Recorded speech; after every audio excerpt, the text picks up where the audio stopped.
speeding bullet has a velocity of 500 meters per second.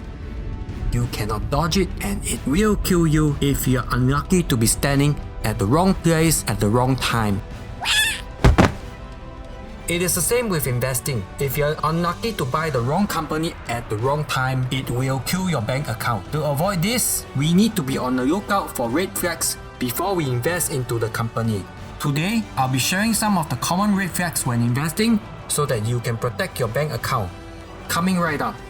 Tough to understand business. A company earns money for shareholders by adding value to mankind. It must be relevant and have a place in our society. It could be solving problems for us or improving our lives. Before investing into the company, you need to ask yourself, what problem is the company solving for us? Pharmaceutical companies like Pfizer produce drugs to protect us from viruses. Yes, that is definitely a very useful thing to have. Tesla have their self-driving cars to prevent accidents, and electric vehicles technology to reduce carbon footprint. Even Nike, a sports apparel company who produces generic sports attire and outsourced production to China, add value by simply adding their logo on their products. Their logo makes us feel good about ourselves so that when we go exercising, we feel associated with success. These are all great companies that add value to us. Real tangible value. What we have to be careful of, firstly, are companies that we do not understand. Secondly, we must also be careful of shell companies that add no value at all other than financial engineering.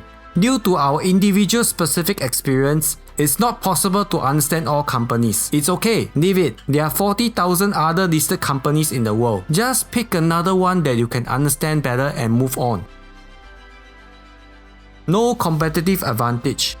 Competitive advantage of a company is important if you are considering in investing for long term. Without durable competitive advantage, the company may be thriving now but can easily be wiped out in a few years by its rivals. Are there any long-lasting patents protecting others from copying the company? Does the company have a trademark that everyone recognizes? Are there any legal barriers preventing its competitor from copying its business? What you want to invest into is a company that can sustain itself through inflations and recessions.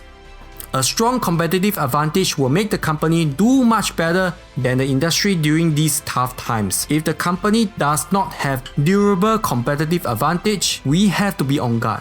This is a sign of a bad investment. On the other side of the argument, this does not mean you should totally stay out of investing into a company without any competitive advantage. I studied many companies, and the truth is that most companies I invest in do not have competitive advantage, and I made ton of money investing into companies without any patents or any strong trademarks. It is still entirely possible, but you need to be on the toes and on the lookout when competitors join in and start eating into their market share. When that happens, they will compete their margins down to near zero.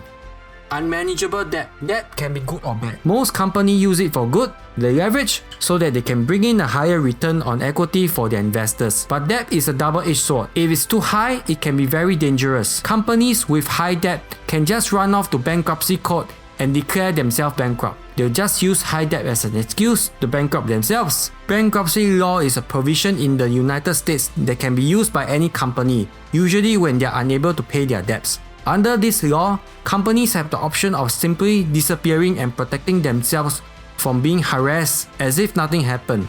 Due to the limited liability structure of companies, the management can get away scot-free, and this leaves investors high and dry. Therefore, it's important to watch out for unmanageable debt in the company before investing your dollars.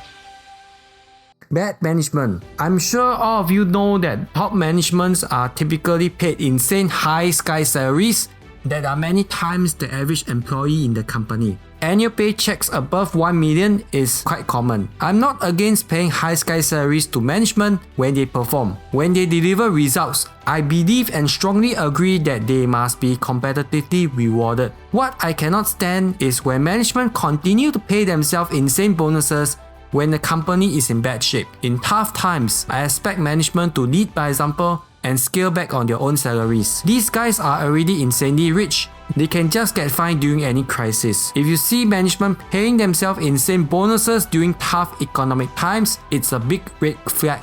that you shouldn't be investing in a company. Stay away. Besides salary, it's important to see how company managers perform relative to the company's status and competitive position in the industry after he or she first took on the leadership role. If the company starts performing poorly relative to the competitors, it shows bad management. So these are the red flags that you need to be careful of before investing. Agree or disagree with the video? Subscribe, leave a like and comment down below, and I'll see you in the next video.